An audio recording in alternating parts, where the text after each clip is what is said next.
She begins to weep, वह रोने लगती है।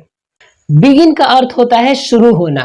जब भी किसी सेंटेंस में किसी कार्य का यानी किसी काम का शुरू होने का बोध हो तो उसको हम लोग बिगिन की सहायता से बनाते हैं। हेलो एवरीवन, वेलकम टू बायलिश एकेडमी। आज के इस क्लास में हम लोग यूज ऑफ बिगिन के बारे में पढ़ेंगे।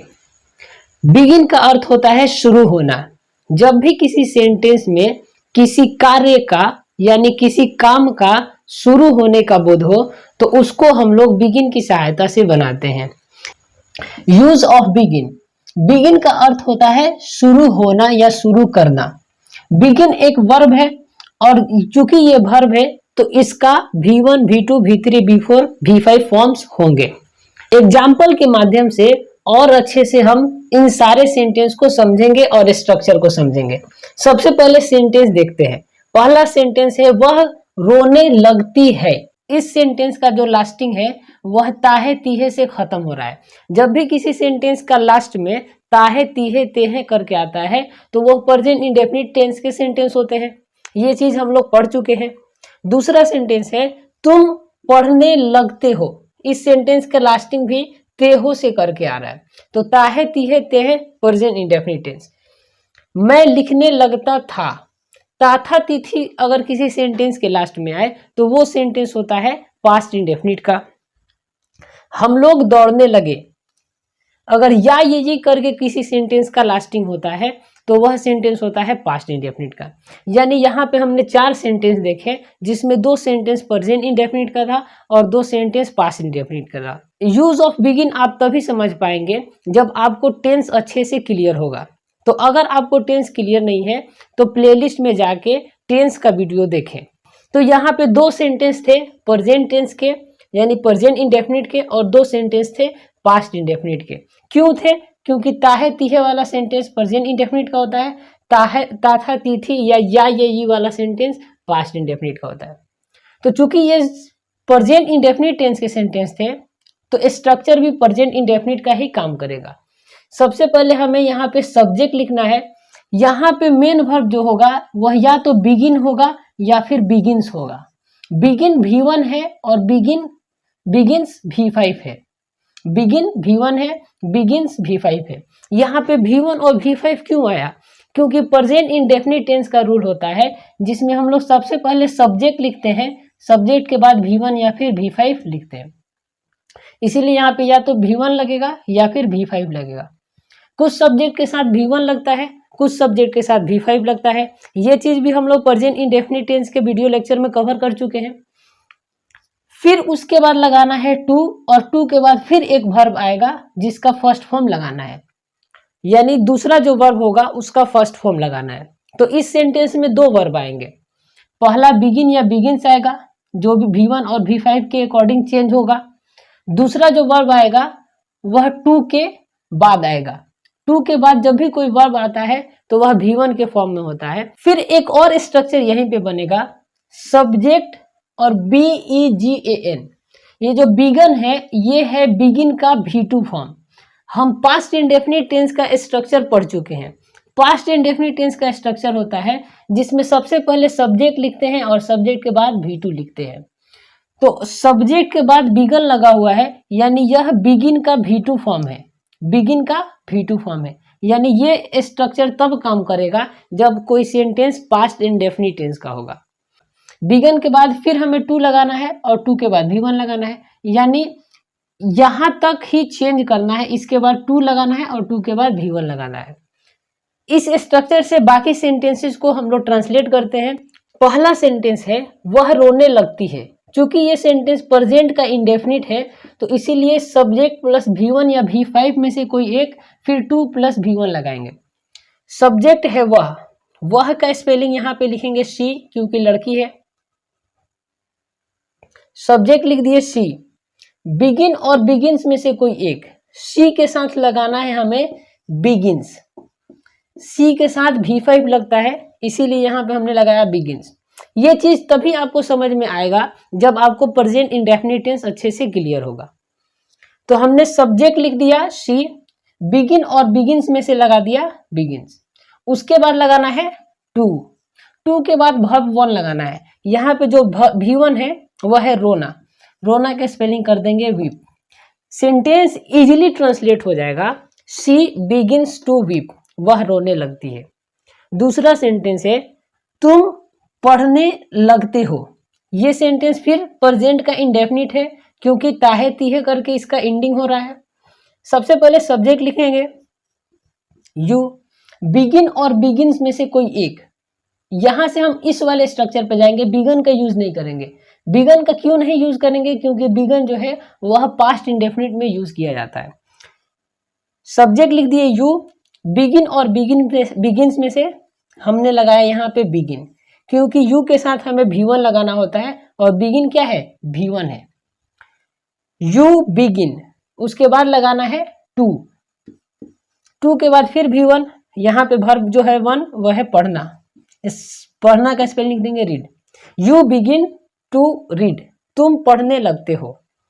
मैं लिखने लगता था, चूंकि सेंटेंस का लास्टिंग था करके आ रहा है, ये सेंटेंस पास्ट का इंडेफिनिट है। पास्ट का इंडेफिनिट के लिए ये वाला स्ट्रक्चर यूज करेंगे, सब्जेक्ट बिगन टू V1। हम सब्जेक्ट लिखेंगे मैं का आई के साथ बिगन ही लगाना है। सबके साथ कोई भी सब्जेक्ट होगा बिगन ही लगेगा। जब भी कोई सेंटेंस पास्ट इंडेफिनिट का होगा, सब्जेक्ट कुछ भी हो, हमें बिगन का ही यूज करना है।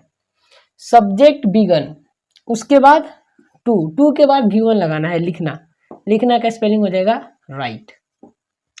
आई बिगन टू राइट, मैं लिखने लगता था। हम लोग दौड़ने लगे, या ये से कोई सेंटेंस खत्म होता है तो वह भी पास्ट इंडेफिनिट का सेंटेंस होता है।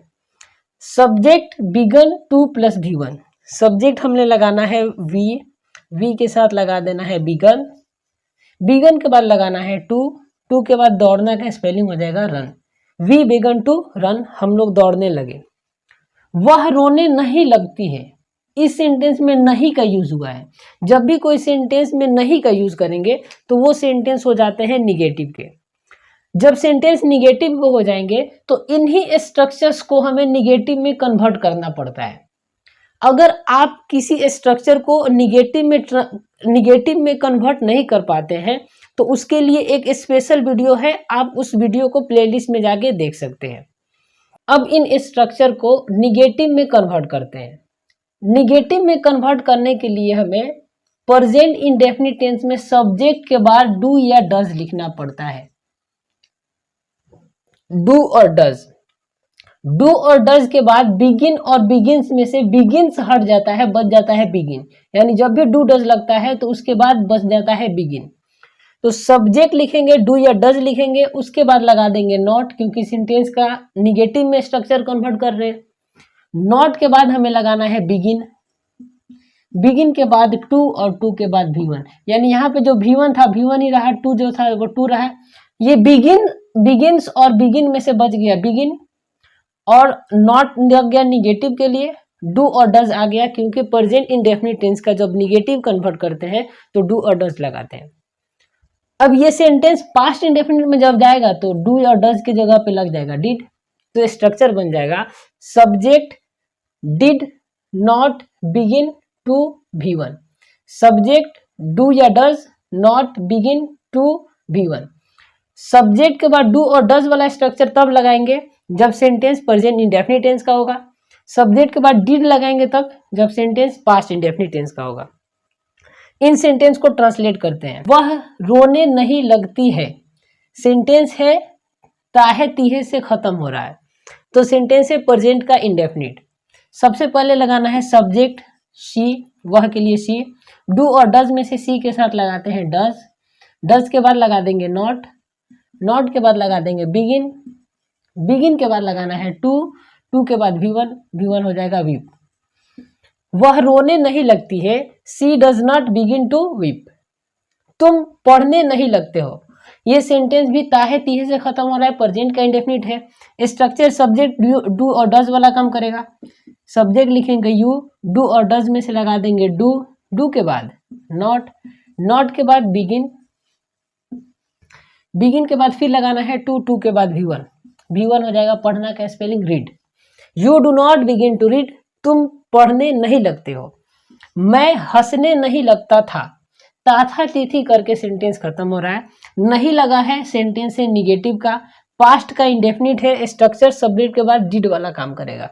सब्जेक्ट लिखेंगे आई के बाद लगा देंगे डिड के बाद लगाना है नॉट के बाद बिगिन के बाद फिर टू के बाद भी वन, हंसना हो जाएगा laugh. I did not begin to laugh, मैं हंसने नहीं लगता था। आप लोग टहलने नहीं लगे, पास्ट का इंडेफिनिट है, सब्जेक्ट लगाना है यू के बाद हमें पास्ट इंडेफिनिट है तो डिड लगाएंगे, डिड के बाद नॉट के बाद बिगिन के बाद टू और उसके बाद भी वन, टहलना का हो जाएगा walk. You did not begin to walk, आप लोग टहलने नहीं लगे। बहुत ही आसान स्ट्रक्चर है, बस हमें स्ट्रक्चर को याद करना है, इजीली हम किसी भी सेंटेंस को ट्रांसलेट कर लेंगे। कुछ सेंटेंस लेते हैं इंट्रोगेटिव और WH का। पहला सेंटेंस है क्या तुम पढ़ने लगते हो, फिर ताहे तिहे से खत्म हो रहा है, सेंटेंस प्रेजेंट इंडेफिनिट का है, क्या से शुरू हुआ है तो सेंटेंस इंट्रोगेटिव है। इंट्रोगेटिव सेंटेंस को ट्रांसलेट करने के लिए हमें एक जुर्ली वर्ब को पहले निकालना पड़ता है, यानी डू डज और डिड में से किसी एक को पहले करेंगे। सेंटेंस है प्रेजेंट इंडेफिनिट का तो डू और डज में से किसी एक को करेंगे, और सब्जेक्ट है यहाँ पे यू, तो जब सेंटेंस का सब्जेक्ट है यू तो यू के साथ लगता है डू, डज नहीं लगता है तो डू को लाएंगे बाहर, तो हम लगाएंगे डू यू। फिर उसके बाद हमें नॉट का देखना है, तो इस सेंटेंस में नॉट नहीं है, छोड़ देंगे। फिर क्या लगाना है बिगिन के बाद टू के बाद भी वन, सेंटेंस बन जाएगा do you begin to read, क्या तुम पढ़ने लगते हो। अगला सेंटेंस है क्या वह हंसने लगती थी, था थी करके सेंटेंस खत्म हो रहा है, सेंटेंस है पास्ट इंडेफिनिट का, सब्जेक्ट के पहले हमें लगाना है डिड, सेंटेंस के स्टार्टिंग में लिख देंगे डिड लिख दिए, फिर बचा सब्जेक्ट हो जाएगा वह, लड़की है तो लगा देंगे शी, डिड शी। उसके बाद नॉट नहीं है, नॉट हटा देंगे, बिगिन है, बिगिन लिखेंगे, बिगिन के बाद टू के बाद भी वन, पढ़ना का हंसना का स्पेलिंग हो जाएगा laugh, did she begin to laugh. अगला सेंटेंस है वह क्यों पढ़ने लगती है, सेंटेंस का लास्ट है ताहे तिहे से, सेंटेंस है प्रेजेंट का इंडेफिनिट, सेंटेंस के बीच में वर्ड आया है क्यों एक WH वर्ड है, जब भी किसी सेंटेंस में WH वर्ड आता है तो सबसे पहले उसी का स्पेलिंग लिखते हैं, यानी क्यों का स्पेलिंग लिख देंगे वाई। अब चूंकि सेंटेंस प्रेजेंट इंडेफिनिट का था तो डू और डज में से कोई एक लगेगा, यहाँ पे जो सब्जेक्ट है वह है वह, तो वह के साथ हमें लगाना होता है डज, तो लिखेंगे वाई डज, वह का स्पेलिंग शी के बाद नॉट नहीं है, छोड़ देंगे, बिगिन लगाएंगे, बिगिन के बाद टू और टू के बाद भी वन, पढ़ना का स्पेलिंग हो जाएगा रीड। सेंटेंस बन जाएगा why does she begin to read, वह क्यों पढ़ने लगती है। बहुत ही आसान है इन सारे सेंटेंसेस को ट्रांसलेट करना। उम्मीद है ये क्लास समझ में आया होगा। इससे रिलेटेड कोई क्वेश्चन है तो कमेंट बॉक्स में जरूर पूछें। मिलते हैं अगले वीडियो में। जय हिंद।